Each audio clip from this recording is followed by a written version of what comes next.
है page. Okay, तो तुम्हारा जो ये फर्स्ट फाइनल अकाउंट है, that is final account of your sole proprietorship.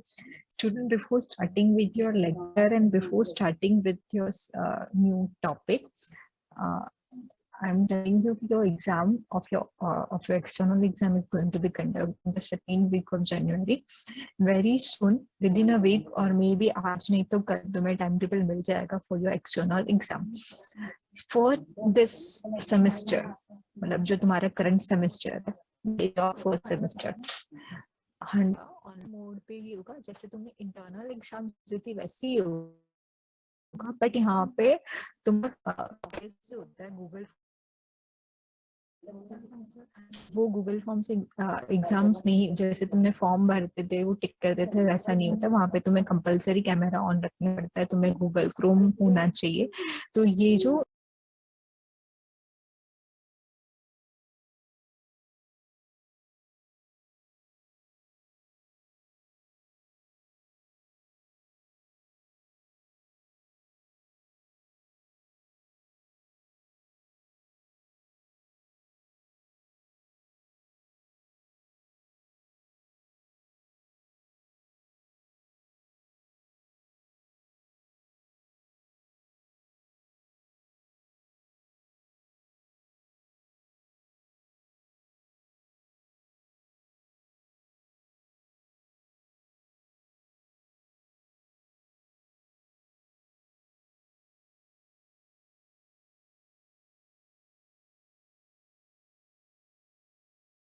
Sorry student, may be because of network error मैं लेफ्ट हो गई थी फ्रॉम द मीटिंग। अब आवाज आ रहा है मेरा? हेलो, मेरा आवाज आ रहा है स्टूडेंट? मेरा आवाज आ रहा है? Yes yes. यस। तो जो तुम्हारा एग्जाम के रिलेटेड जो भी क्वेरीज है वो मैं तुम्हें एक सेपरेट लेक्चर में इन्फॉर्म करूँगी।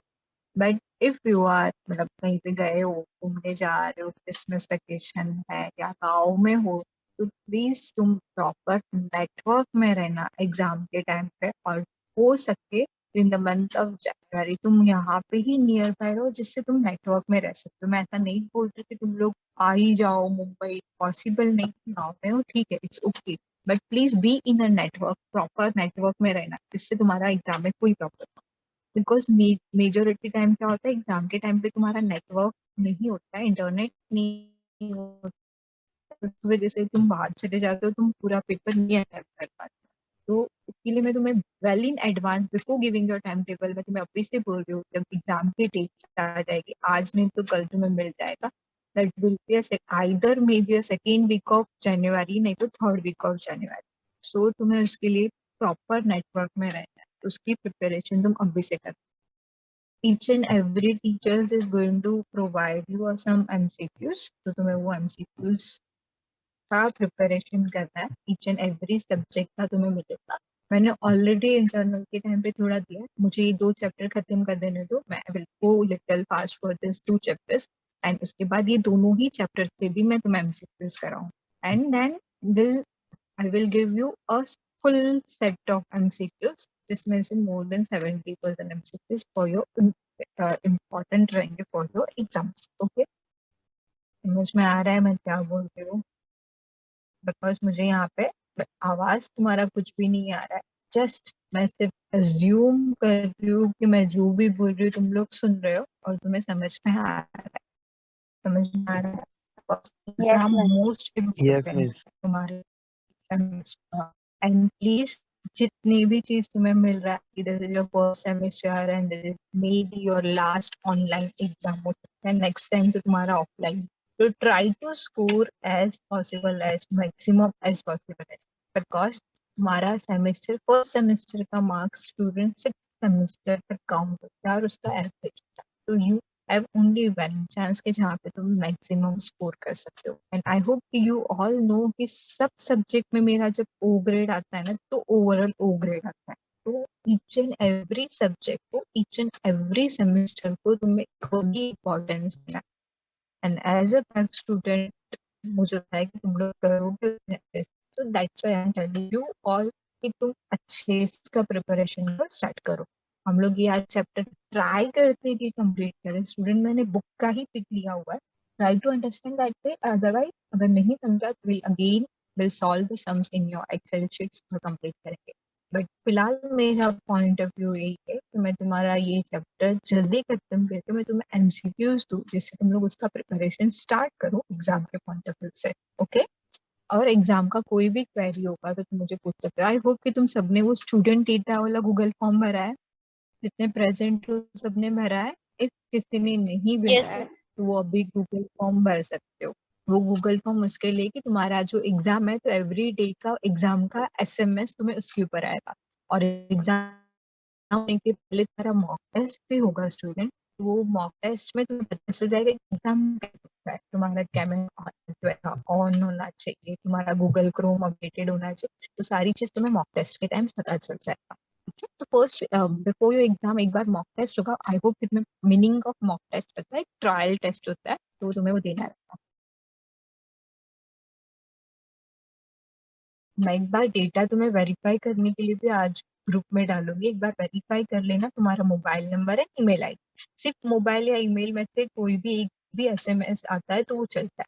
ठीक है? Now will start with your subject. Now student हमने जो किया है जितना भी as in final account, as in your financial accounting, एक मोस्ट इम्पॉर्टेंट पार्ट होता है each and every financial accounting. The person who make the final account, who prepares the books of account, वो at the end the word itself है उसका final account। मतलब उसने जो full starting से from the journal entry से लेकर trial balance तक उसने each and every जो रिकॉर्ड किए है ना उसका वो फाइनल फॉर्मेट बनाता है और वो प्रेजेंट करता है।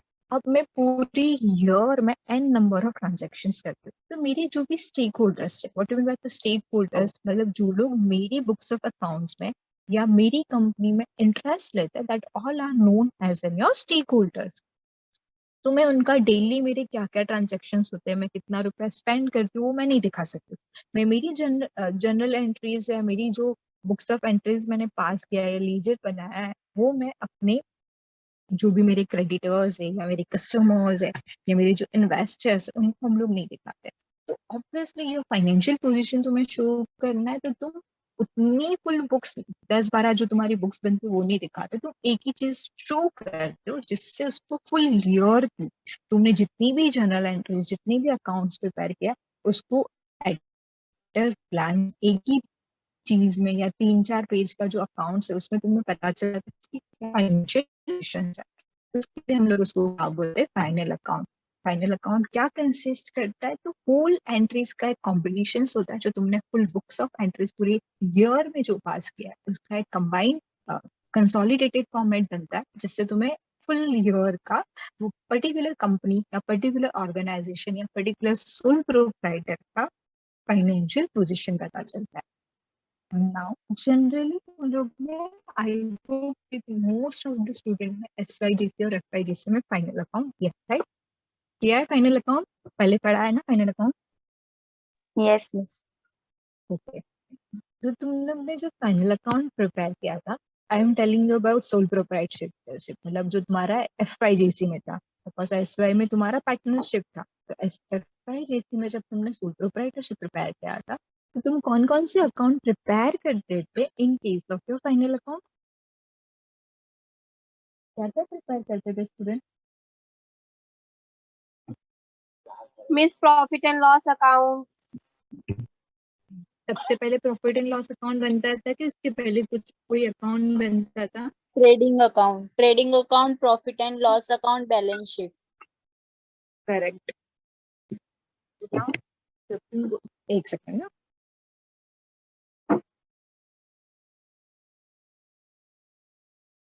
जब हम लोग जब सोल प्रोप्राइटरशिप फाइनल अकाउंट बनाते थे, you first prepare a trading account. Trading account क्या कंसिस्ट करता था कि what do you by the trade, जो बाई करते हो सेल करते हो, तुम्हारा जो बाइंग एंड सेलिंग एक्टिविटीज है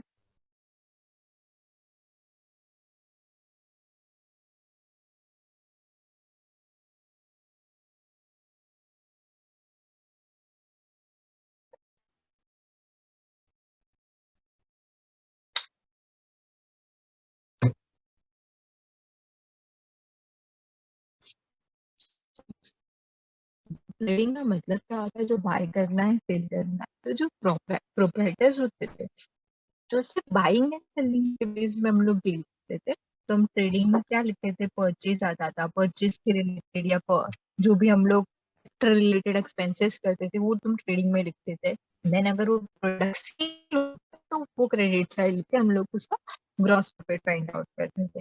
देन जितने भी ऑफिस एंड एडमिनिस्ट्रेटिव एक्सपेंसेस होते थे हम P&L में लिखते थे, सारा असेट्स एंड लायबिलिटीज हम बैलेंस शीट में लिखते हैं। बट इन केस कोई भी सोल प्रोप्राइटर है जो मैन्युफैक्चरिंग बिजनेस में है, मतलब वो रॉ मटेरियल परचेज करता है, देन उसके ऊपर कुछ वर्क करता है। जैसे कि मैं बोलती हूँ कोई बिस्किट पार्ले जी है, वो मैन्युफैक्चरिंग फॉर्म है। तो पार्ले जी क्या कहता है? व्हीट, फ्लोर है, मिल्क है, बिस्किट बनाने की अगर वो फैक्ट्री, तो बिस्किट अलग अलग रॉ मटेरियल बाई करता है, तो रॉ मटेरियल के उसको एक्सपेंसेस होते हैं, फिर उसका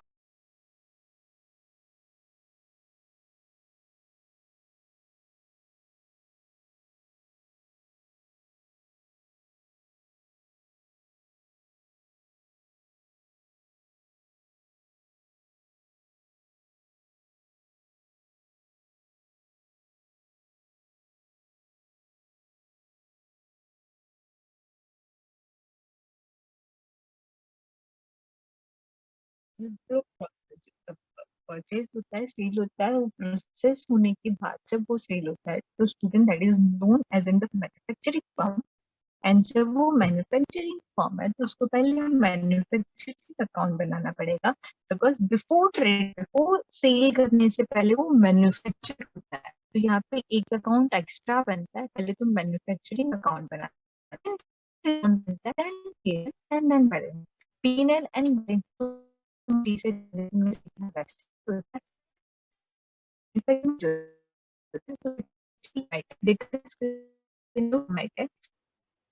एंड आई होप कि तुम सबको पता है, ऑलवेज अकाउंट प्रिपेयर होता है इन अ टी फॉर्मेट, इसको हम लोग बोलते हैं T format. Your left hand side is known as in your debit side and right hand side is known as in your credit side.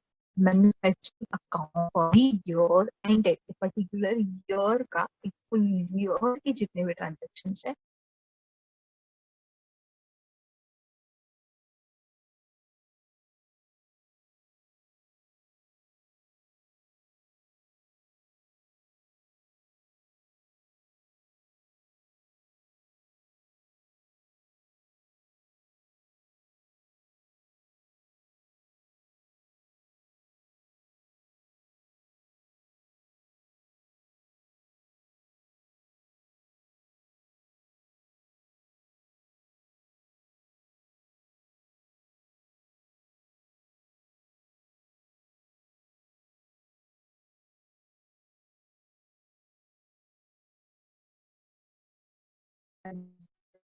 तो मेरे फोन से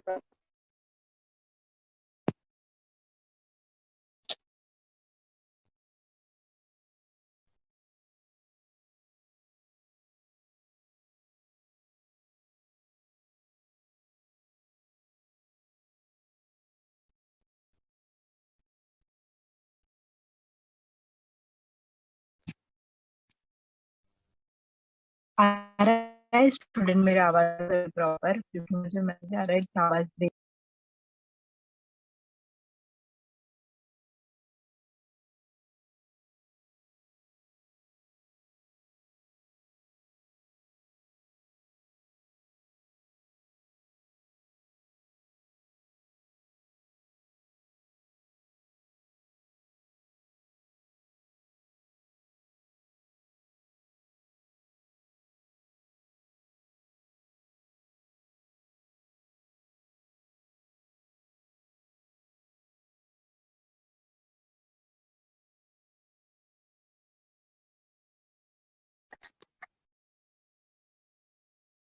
अभी आ रहा है आवाज स्टूडेंट मेरा?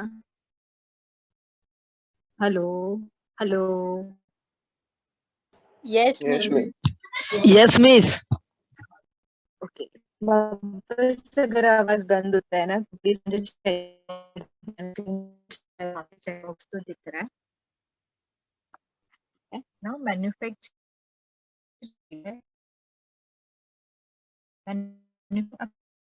ना, सबसे पहले ओनली अगर तुमने लास्ट ईयर तक कुछ रॉ मटेरियल पे काम किया था बट स्टिल वो फुल फिनिश्ड गुड्स नहीं हुआ था, तो ऑब्वियसली नेक्स्ट ईयर के लिए क्या हो जाएगा, ओपनिंग होगा। अगेन तुम वो वर्क इन प्रोग्रेस के ऊपर कुछ काम करोगे, देन उसके बाद तुम उसको फिनिश गुड्स करके सेल करोगे। That is known as an your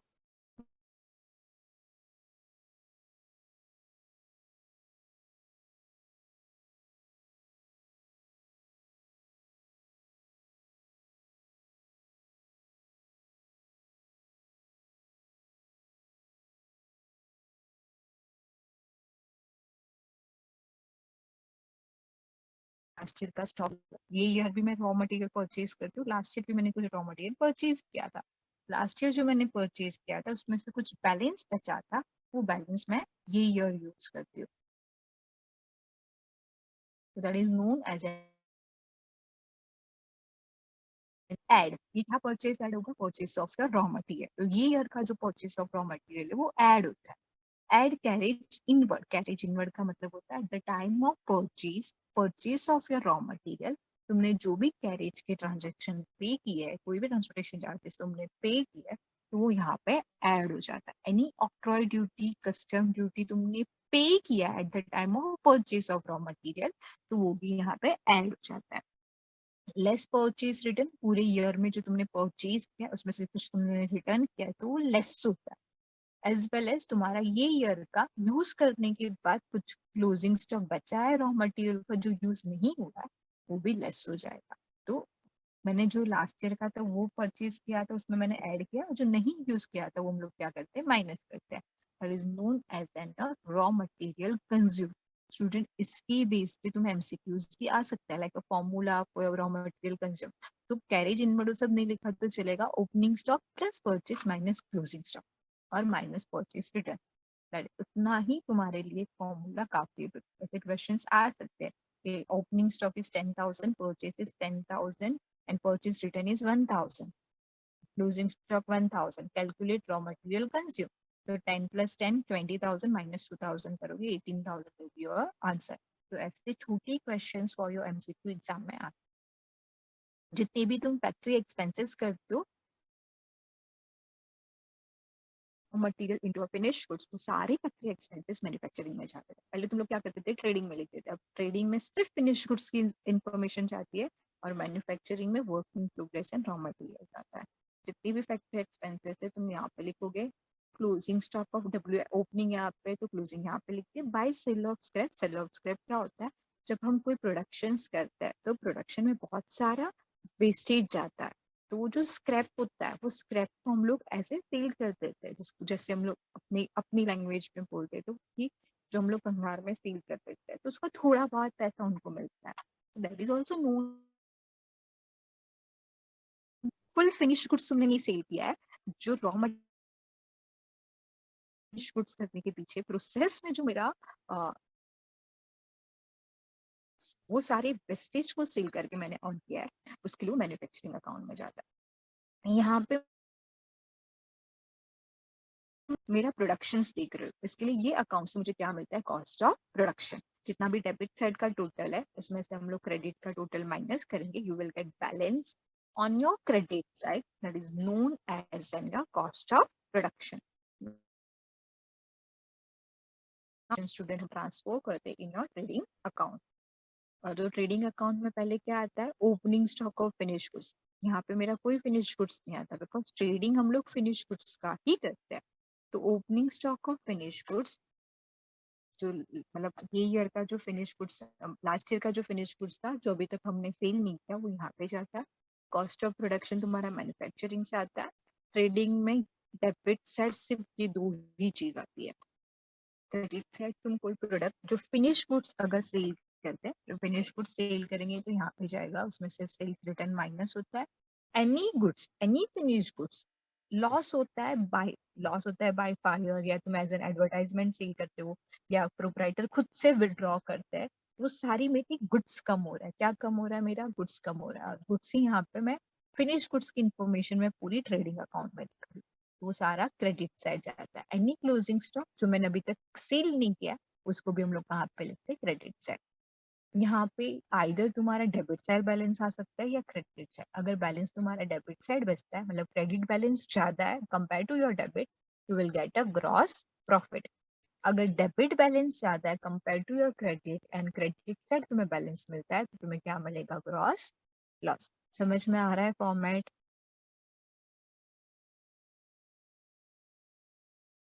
Yes, ma'am. Yes.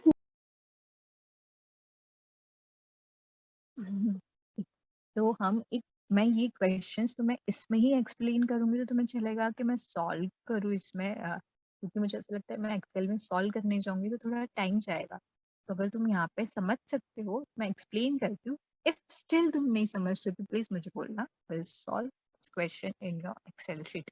Okay, and सिर्फ तुम उसके ना पोस्टिंग देखो ज्यादा करके, because for your external exam MCQs है, तो एमसीक्यूज में मैं ऐसे क्वेश्चन हो सकते हैं। पावर एंड फ्यूल है तो कौन से अकाउंट में? मैन्युफैक्चरिंग अकाउंट डेबिट की manufacturing account credit, trading account debit की ट्रेडिंग अकाउंट क्रेडिट, तो your answer will be manufacturing account debit. तो वैसी सारी चीज तुम्हें याद रखना है। उसके लिए मैं तुम्हें हमेशा बोलती हूँ कि फॉर्मेट याद रखो, बिकॉज फॉर्मेट याद है, उसका थियोरेटिकल नॉलेज अगर तुम्हें है तो तुम इजीली एमसीक्यू कर सकते हो। एंड आई फील के एमसीक्यू डिफिकल्ट होता है compare to written exam, because written exam में कैसे तुम आंसर टोटल करके टैली करके तुम एक एक पोस्टिंग का तुम मार्क्स ला सकते हो। एमसीक्यू में क्या होता है, तुमने जो गलत टिक कर दिया दैट मींस तुम्हारा आंसर रॉन्ग हो गया, तुम वहां पे मार्क्स मिलेगा ही। जब बट मैं रिटर्न एग्जाम में लिखती हूँ तो तुम्हें बहुत ज्यादा चांसेस हो जाते हैं कि मार्क्स कैसे स्कोर करें। ठीक है, मैं एक्सप्लेन करती हूँ, देखो। Following are the balance extracted from the book of Messrs. Lina and Drew. As on 31st March 2008, you are required to prepare manufacturing account and trading account. कभी भी सिर्फ मैन्युफैक्चरिंग अकाउंट नहीं पूछते, मैन्युफैक्चरिंग विद ट्रेडिंग ही पूछते हैं। You are required to prepare manufacturing account and trading account for the year ended on 31st March on a date.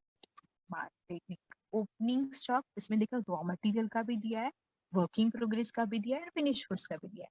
तो as per your format, opening stock of WIP कहाँ पे जाता है? Manufacturing debit side. Opening stock of raw material consumer manufacturing debit में ही जाता है। तो opening stock of raw material कहाँ पे लिखोगे? रॉ मटेरियल कंज्यूमर में।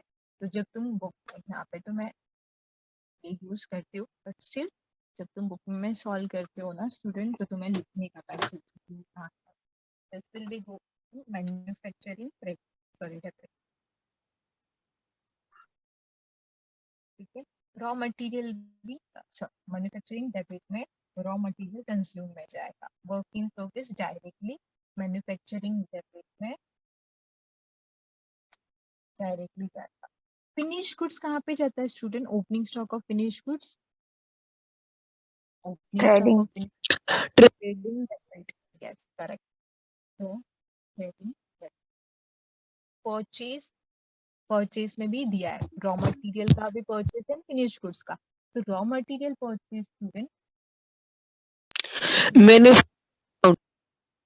एक मिनट है, मैं अगर ये चेंज करती हूँ ना पेज, तो ये वाला मुझे रिमूव करना पड़ता है।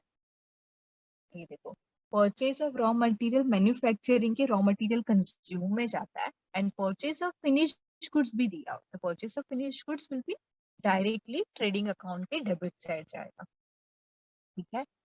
प्रोडक्टिव वेजेस, कितने भी फैक्ट्री एक्सपेंसेस हो, सारे फैक्ट्री एक्सपेंसेस स्टूडेंट कहाँ पे जाता है? Manufacturing debit. Power and fuel कौन से साइड जाएगा? ट्रेडिंग डेबिट की manufacturing debit? trading debit.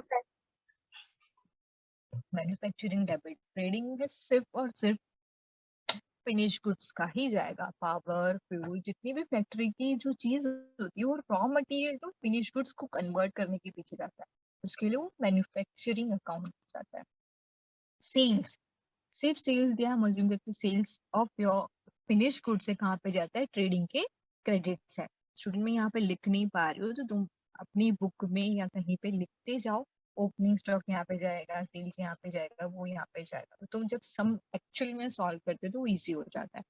Carriage inward क्या होता है? परचेज के टाइम पे जो मैंने कैरेज पे किया है वो, तो तुम अगर देखोगे तो अपने फॉर्मेट के हिसाब से रॉ मटेरियल कंज्यूम में कैरेज इनवर्ड ऐड होता है, कस्टम ड्यूटी भी ऐड होता है।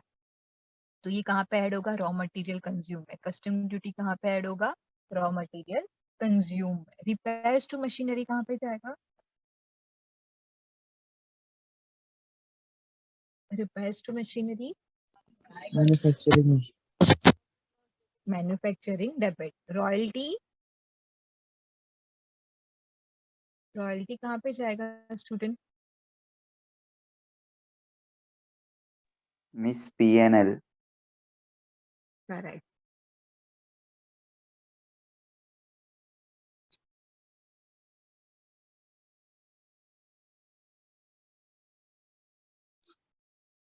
नाउ लिसन, एक मिनट, मैं स्क्रीन का वहाँ पे थे स्टूडेंट हम लोग। कैरेज इनवर्ड हो गया, कस्टम ड्यूटी हो गया, रिपेयर्स टू मशीन। रॉयल्टीज कहाँ पे जाएगा? अभी किसी ने मुझे बोला था, उसका आंसर करेक्ट था। कौन था? क्या बोला था तुमने बेटा? रॉयल्टी कहाँ पे जाएगा?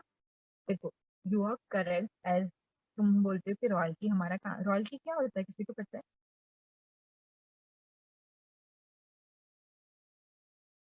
मेरा आवाज नहीं आ रहा है कि तुम लोग आंसर नहीं दे रहे हो। हेलो, ओके मैं बताती हूँ। रॉयल्टी क्या होता है? जब हम लोग कोई बुक लिखते हैं एज एन ऑथर, वो बुक के पीछे तुम्हें कुछ अमाउंट पे होता है, that is known as an royalty. यहाँ पे हम लोग P&L अकाउंट बना ही नहीं रहे, इसके लिए रॉयल्टी का एक्सपेंसेस में मैन्युफैक्चरिंग में लिखती हूँ। अदरवाइज जब मैं मैन्युफैक्चरिंग, ट्रेडिंग एंड P&L तीनों अकाउंट बनाऊंगी ना, तो रॉयल्टी